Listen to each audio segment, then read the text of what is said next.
Kia ora, Brother Pitama. Can you tell us a little bit about your background? A tēnā rā tātou katoa kei roka rawa te manaakitako te wā, ko Hare Pitama tōku ingo. I currently serve as a Elders Quorum President in Christchurch, and prior to that I've served as in terms of church, I've served as a bishop in young men's presidencies, and in terms of a career, I trained as an engineer, mechanical engineer, and moved into sales and marketing, and currently work for New Zealand Trading Enterprise as a customer manager, helping businesses who export to export better. Thank you. I'm also married and have a 23-year-old son and a nearly 1-year-old grandson. Thank you. Can you tell us a bit about the experience you've had mentoring return missionaries? Yeah, so I guess one of the best opportunities that I've had to help mentor missionaries has been I was called into the High Council with the specific role of mentoring return missionaries here in the Christchurch stake, and it was that opportunity to interview and meet with them on a regular basis that I began to more clearly understand their needs and also what helps them progress. And on the flip side, really understand what holds them back in terms of their progress spiritually, but also with their lives as well. I've also got a large family and have helped support a number of nieces, nephews, and our own son as well, in terms of helping them transition back from life as a missionary into, I guess, what you might describe as normal life. Excellent. Now, in the bio and preparing your presentation, you mentioned that there were 4 steps to mentoring return missionaries that you had planned to present today. Can you explain who this message is specifically targeting and what is the first step? Sure. So this message or presentation specifically targets those preparing for a mission and also for return missionaries. However, if you're a church leader, an engaged family member or friend, you can also use these steps to help provide some key discussion points to help support them. The first step is planning pre-mission for post-mission life. Many of the missionaries that I serve with or have met have done little or less than they could have to specifically prepare for post-mission life. Some justify this by saying, if I serve hard, the Lord will bless me. He'll make everything right when I get home. Although the Lord does indeed bless you, the parable of the talents teaches us that blessings are often attributed to our environment, desire and focus. And I have found that when you do your part, the Lord amplifies your abilities and you're able to achieve far more than you could achieve on your own. All the important blessings that I've ever received in my life have come after I've done my part. And in fact, I've been blessed immediately after I completed a course of study on at least 3 occasions. But here are some key spiritual points that may help. The first is to develop some personal daily spiritual disciplines. That definitely involves prayer and scripture reading, fasting, being engaged. Those kind of things are things that you need to do regularly. And then also to actively engage in missionary work. You can do this by teaching your friends. Spend some time with missionaries and on trade-offs. Understand what you'll actually be doing on a mission, so there is no surprises. Okay. That will help. That's awesome. And what about education? Yeah, well, before your mission, I think it's really important that you focus on your high school studies. Get the very best education you can. Understand its true value and opportunities that it can open later on. Or by contrast, what are the opportunities you sacrifice if you choose to do the bare minimum? I think it's important that you also take some time to understand what your strengths are. What are you better at what you're better at than most other people. Map out your tertiary education options as well. Attend some open days at universities or other tertiary places, and visit all work sites that may be of interest. For some missionaries, you may even start your tertiary education before you go on a mission. And that's okay. It may be full or part-time, or you may want to do some short courses. And then I think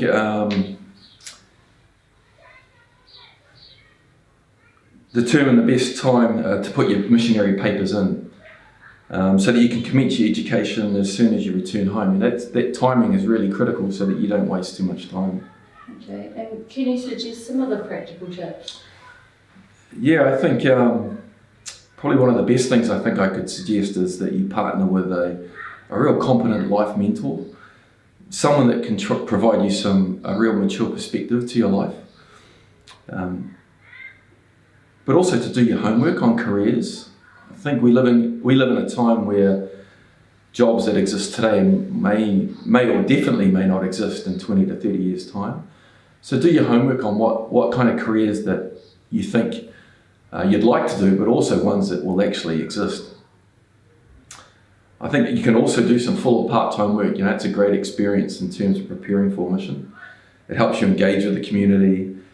It helps you save a bit of money for your mission as well. But I think probably the best thing is it can be an opportunity for you to explore some career options as well. And finally, a really key point is that for you to develop some financial literacy, and not just the skill of saving either, although that's important, but to understand how money works and how to make it best work for you. Okay, so that's a lot of things for a young person to focus on before they serve. So what's step 2? Well, when I served the mission, the general mindset was to not think about life after a mission. In fact, some missionaries felt guilty or even were made to feel guilty if they did this. I'd like to challenge that mindset. And this I'll do in step 2, which is to refine the plan while serving a mission. A mission is a really great opportunity to learn and to refine your education and career plan. And here's a couple of tips. What I suggest is that you observe your environment. Everywhere you go, discuss the careers that people that you meet, whether they're members of the church or those that you meet as part of your missionary work. Ask them about what was good and bad about their careers. Understand what the skills that they need in order to have a successful career. And ask about their education and career path. That way it helps kind of fill in some real life examples for you so that you can then make some decisions. And probably the greatest thing you can do on a mission is that you learn to develop a close relationship with the Spirit. And I think it would be really important for you to seek the Spirit for guidance in terms of what kind of options you should have post your mission around your education. Another key point is that you should look at courses of study that match your values. So that means you have to understand what values you have first. And once you do that, you'll find that your values, if you can match your values with your career, that your career will last and it'll be fulfilling. One of the best mentors that you'll have while serving a mission is your mission president. And I would suggest that in your monthly or regular interviews that you have with him, that you talk to him about what kind of educational career options that you'd like to seek after a mission. I would suggest that they'll give you some good advice. Even while you're on your mission, maybe towards the tail end, you might want to sort of enroll in a course, or maybe organise a job placement that you might want to do as soon as you get home. And then I think it's really important that on a mission you're surrounded, you have a companion that's with you 24/7, you're part of a district and you'll have a district leader, and then you'll have zone leaders, and be part of the wider mission groups. You'll have a lot of people looking after you that will be caring for you and that will be concerned for you. When you get home, all that strength of network will drop away. And so it's really important that you go back to a place where you can have some good, strong, particularly spiritual strength, but also emotional and physical and intellectual support as well. So be mindful of where you'll go after your mission and make a real clear strategy about that. So I understand you've met with a number of missionaries post their mission, as you've already discussed. So in your experience, what should they focus on as soon as they return home? Yeah, it's been interesting meeting with lots of missionaries, and most of them come home super fired up that they'll read their scriptures regularly, that they'll pray regularly, that they'll always keep the commandments, and things will go well. But it's for many missionaries that habit is often not sustained. And is that tied into step number 3? Absolutely, and that step is a few recommendations around what they can do to what focuses you have post your mission. So a couple of good habits that I would recommend is that you study the scriptures at least 20 minutes a day. Most of the missionaries that I first meet with in the first week will kind of laugh and say, "Oh yeah, no worries, I study 2 hours a day, that won't be a problem." But often I'll have to reinforce that invitation as time goes on. But definitely, if they can do that, that will help give them a good foundation. Obviously, prayers are an important part of your daily routine as well, so I'd encourage return missionaries to also do that. You know, the prophets talk to us about Sabbath day observance, and I would encourage that you take it seriously. Serve and minister on the Sabbath day, and it'll help you build some spiritual resilience. Fasting each month too is a good habit to have, and it'll help strengthen you against the adversary, but also help provide you some real clear guidance as to the decisions that you'll make, and they'll be really important ones post your mission. I also encourage the return missionaries to exercise regularly. Now that's different for everybody, and so understanding what's important for you and what kind of exercise routine you like is important. But as long as you do something that you enjoy and that you can be active, it will help clear your mind and your body so that you can it will strengthen your spirit. And for those of you who live close or reasonably close to temples, or for those who even live far from temples, if you can attend the temple as regularly as you can, that will definitely give you the guidance that will help you stay on the path. I would also regularly commit them to serving faithfully in their callings. Most will receive a calling soon after they return, and giving it their best effort is also a really good thing to do. But you also might want to extend beyond that. There might be some opportunities within the wider community where you can serve as well. I mean, you may have some specific talents, whether it be in sports or whether it be an educational skill that you might have that will help in the community. You might have some cultural skills that you can help or that you want to develop. Certainly get involved with the community. Another key thing that I encourage is also that they network with positive and faithful return missionaries. That may mean attending YSA firesides or conferences or some sorts of events that will be organised, but surround yourself with good people that have similar goals to you. It will help you stay on the path. And then have the courage to say no to people and activities that will negatively impact your spirit. Now that will be probably one of the bigger challenges that return missionaries will face. All of a sudden, post-mission, they'll have decisions to make as to who they associate with. And it'll be the decision, the no decision, that will sometimes be the hardest one, but that you'll have to have the strength in order to say no when you need to say no, and yes when you need to say yes. Some other important kind of key focuses that you'll also need will be, you may have already enrolled in some tertiary education.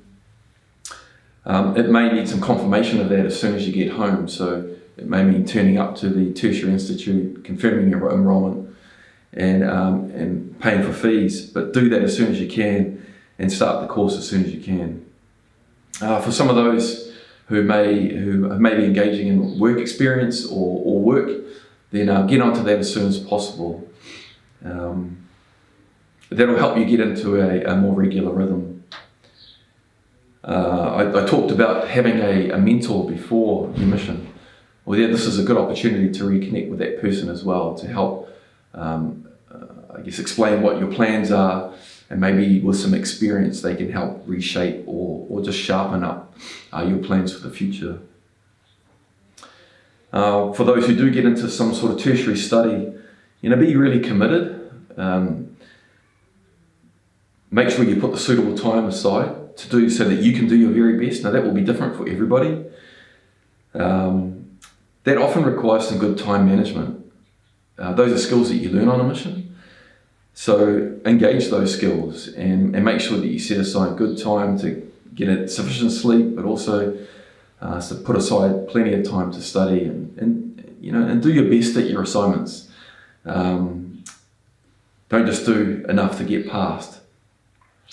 It may also mean that you make some sacrifices with some friends or other people that might want to involve you in some other activities, but put aside that time for your study. It'll be really important. And finally, which is one point that I raised earlier in terms of pre-mission work, is that around managing your finances. If you're working full or part-time as a student, things will be tight, and so you'll often have to learn to manage on a small amount.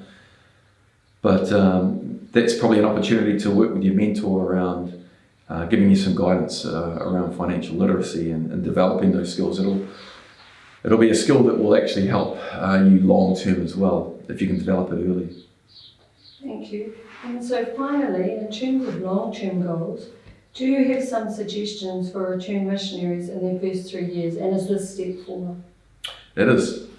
Yeah, step 4 talks about your 1 to 3 year goals post-mission. I think one of the challenges that I've seen with those who've returned home, even those who are in that 1 to 3 year period, it's about committing to those same goals that we did right as soon as they came home, and maintaining those good habits. Life has its way of distracting us from doing those good missionary habits, and so it's about checking in with yourself regularly to make sure that you are on top of those.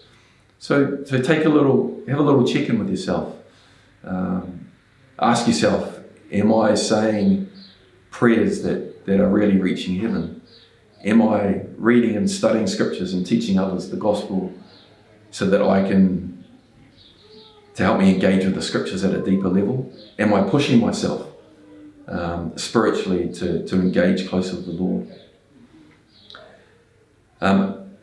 Also, it's an opportunity to continue to seek the Lord's guidance and His direction for the key decisions that you'll make in your life. There will be a few that you'll make in those first few years post the mission, and it's really important that you are doing all that you can in order to remain spiritually strong, so that you can be guided by the Spirit. I'd encourage you also to set, goals 1, 2, and 3 years. You may want to set some further beyond that, but at least initially for those 1 and 2 to 3 years. These can be goals around your own personal spirituality, what kind of goals you want educationally, whether that will mean that you'll be committing to an education program of 1, 2, or maybe 10 years, whatever that may be. That you set yourself goals for, so that you keep physically fit as well. That you maintain good financial disciplines, and that you're also developing your own personal skills that will help you in your life. I think what I've noticed in some return missionaries is that the ones that do best are those who are prepared to make some personal sacrifices. Some that I've worked with, there's an expression that says you want your cake and eat it at the same time. There are some times where actually you'll have to put aside some of what might be fun now for the benefits that will come in the future. And saying that, you can still enjoy your life. But for those who are prepared to make some sacrifices, I've watched them benefit later in their lives. I think too, in terms of your goals, ensure that they align with your significant others, whether that's family and potentially maybe your spouse. Ensure that they are that you're aligned together and that you've got people that will help support and follow up with you to make sure that you're focused on your goals. Some of them will challenge you too, and that's a good thing. I think it's really important too to regularly assess your educational path. Sometimes people will change the educational path, and that's okay. I would suggest keep checking in regularly, and maybe that's a good time to check in with your mentor to make sure that you're getting the desired outcomes that you hoped you were going to get, but that they're also relevant to the market. It's important that you, with your education, that you're focused on opportunities that will happen once you've finished your education, and that there will be career opportunities for you. Sometimes that may mean a real significant pivot within your education. Don't be afraid to do that, but make sure that you talk it over with really competent people, maybe your mentor, or maybe even with the education provider. Understand at a deeper level what that pivot may change, what that pivot may mean in the future. One of the things I also learnt while gaining an education as an engineer was that sometimes choosing the hard road in your educational pathway is a good thing. I studied with many students who clearly mapped out the easiest road for their education. But I've learnt that sometimes the hard road is better. The hard road may mean that it might be a bit longer, that the papers that you might study might be a bit harder, that they may require a lot more work. But I've learnt that it can open up some unique opportunities later that won't be available to those who have maybe taken the easier road in their lives. And then maybe throughout that first 3 years, you might also want to be considering some postgraduate studies as well. Often careers these days require some postgraduate study, and it's important that you start thinking about that throughout your career as well. Finally, I actually want to kind of share an example of one of the missionaries that I met with post their mission. And it kind of helped really shape some of my deep impressions about what are the best things for return missionaries. This missionary actually finished a bachelor's degree before serving a mission, and served in the US. And when this missionary returned, it was really clear to me that they had mapped out a pathway. They had organised actually a job through a family friend that they were going to be starting within at least a month on their return. And as I met with this person regularly, it was clear to me that in having that plan to quickly engage with post their mission, it helped that person maintain those spiritual daily spiritual habits. That person then went on to develop their career, since being married, and also has some really good has formed a good financial security for her. I think this person also is active in her calling, participates in the ward and in the wider community, and is supportive of others who are facing those same challenges. I think that this person was probably one of the easiest return missionaries that I had to work with. And I think that was really primarily because they had a plan. And so if there's kind of one key thing that I like for the missionaries or those who are preparing to serve a mission, and for those that work with missionaries, is that you make a plan, and that you commit to that plan, and that as you do that, you'll not only stay closer to the Lord, but opportunities in your life will open that will ensure you that you have a good and fruitful life. Kia ora.